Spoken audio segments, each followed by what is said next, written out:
നമസ്കാരം. ട്രംപിന്റെ പുതിയ വിസ ഫീസ് ഉയർത്തൽ നടപടി ഇന്ത്യയെ വല്ലാതെ പിടിച്ചുലച്ചു.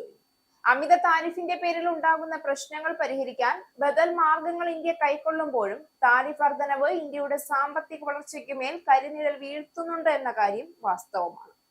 അതിന്റെ ആഘാതം കുറയ്ക്കുക എന്നതുകൂടി ലക്ഷ്യം വെച്ചുകൊണ്ടാണ് ഇന്ത്യയിൽ GST നിരക്ക് കുറച്ചുകൊണ്ട് ദീപാവലി സമ്മാനം എന്ന പേരിൽ ഇന്ത്യയിലെ ജനങ്ങൾക്ക് സമ്മർദ്ദം കുറച്ചു കൊടുക്കാൻ മോദി സർക്കാർ തീരുമാനിച്ചത്.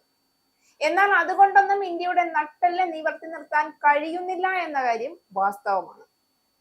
അതിനിടയിലാണ് H1B വിസ ഫീസ് $1 ലക്ഷം ഉയർത്താനും അത് സെപ്റ്റംബർ 21 മുതൽ പ്രാബല്യത്തിലാക്കാനുമുള്ള ട്രംപ് ഭരണകൂടത്തിന്റെ നീക്കം കൂടി ഉണ്ടായത്. അത് ഇന്ത്യക്കാരെ ഒന്നടങ്കം പിടിച്ചുലച്ചു എന്ന് പറയാതെ വയ്യ. ഈ നീക്കത്തിന് പിന്നാലെ US-ലെ വിമാനത്താവളങ്ങൾ സാക്ഷ്യം വഹിച്ചത് ഇന്ത്യക്കാരായ യാത്രക്കാരുടെ ആശങ്കകൾക്കും അങ്കലാപ്പുകൾക്കുമാണ്. ദുർഗാപൂജ കണക്കാക്കിയും മറ്റും നാട്ടിലേക്ക് പോകാൻ വിമാനത്താവളത്തിലെത്തിയ പല ഇന്ത്യക്കാരും യാത്ര റദ്ദാക്കിയെന്ന് ദേശീയ മാധ്യമങ്ങൾ റിപ്പോർട്ട് ചെയ്തു. ഇന്ത്യക്കാരായ യാത്രക്കാർ തിരിച്ചിറങ്ങണമെന്ന നിർബന്ധം പിടിച്ചതിന് പിന്നാലെ സാൻ ഫ്രാൻസിസ്കോ വിമാനത്താവളത്തിൽ നിന്ന് പുറപ്പെടാനൊരുങ്ങിയ എമിറേറ്റ്സിന്റെ വിമാനം മണിക്കൂറുകളോളമാണ് താമസിച്ചത്.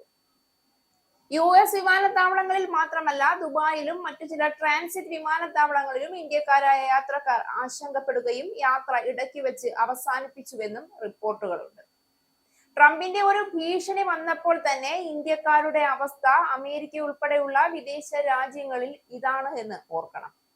വിസ ഫീസ് നിരക്ക് വർധനവിനെ കുറിച്ചുള്ള വാർത്ത പുറത്തെത്തി 20 മിനിറ്റിനകം ദുബായ് വിമാനത്താവളത്തിൽ 10 മുതൽ 15 യാത്രക്കാർ വരെ ഇന്ത്യയിലേക്കുള്ള യാത്ര ഉപേക്ഷിച്ചുവെന്ന സംഭവത്തിന് ദൃക്സാക്ഷിയായ ഒരാളെ ഉദ്ധരിച്ച് മാധ്യമങ്ങൾ റിപ്പോർട്ട് ചെയ്തു.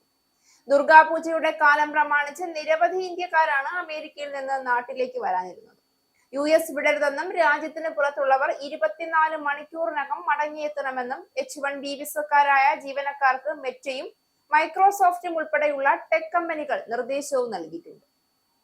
H1 വിസ ഫീസ് വർധനയുടെ വാർത്തയ്ക്ക് പിന്നാലെ ഇന്ത്യയിൽ നിന്ന് US-ലേക്ക് നേരിട്ടുള്ള വിമാനത്തിന്റെ നിരക്കും ഇതിനിടയിൽ കുതിച്ചുയർന്നു.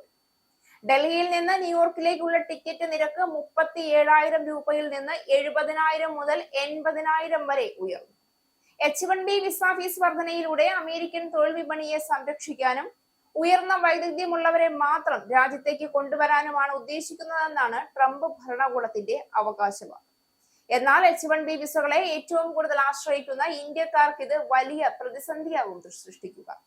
H1B വിസ ഉടമകളിൽ 71% പേരും ഇന്ത്യക്കാരാണ് എന്നതാണ് ഇതിന് പ്രധാന കാരണം.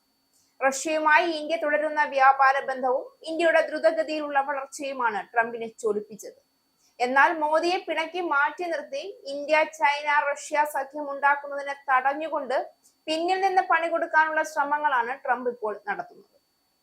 അതിന്റെ ഏറ്റവും ഒടുവിലെ ഉദാഹരണമായി മാറിയിരിക്കുകയാണ് H1B വിസ മാനദണ്ഡങ്ങൾ കടുപ്പിച്ചത്. അതിലൂടെ ഇന്ത്യയുടെ സാമ്പത്തിക അടിത്തറയ്ക്കുമേൽ കനത്ത പ്രഹരമേൽപ്പിക്കുക എന്നതാണ് ട്രംപ് ലക്ഷ്യമിടുന്നത്. ഇന്ത്യയുടെ സാമ്പത്തിക അടിത്തറയെ ഓരോ പാളികളായി അടർത്തി മാറ്റി പൂർണ്ണമായും തകർത്തു തരിപ്പണമാക്കാനുള്ള ട്രംപിന്റെ കുതന്ത്രത്തിനുമേൽ മോദി എന്താണ് കണ്ടുവച്ചിരിക്കുന്നതെന്ന് ഇനി കണ്ടറിയണം. ഇസ്രായേലിന്റെ 5 സൈനിക താവളങ്ങളിൽ കനത്ത നാശനഷ്ടം. മോദി വെളിപ്പെടുത്തുന്ന ഇന്ത്യയുടെ വികസനത്തിന്റെ മയക്കുമരുന്ന് വിൽപ്പനയ്ക്കെതിരെ ശക്തമായ നടപടിയെടുത്ത് ഷാർജ പോലീസ്. അമേരിക്കയിലെ സാധാരണ മനുഷ്യരോട് കൂടിയാണ് കോൺഗ്രസിനുള്ളിൽ പങ്കുവയ്ക്കാൻ ഓപ്പറേഷൻ സിന്ദൂറിൽ ഉപയോഗിച്ച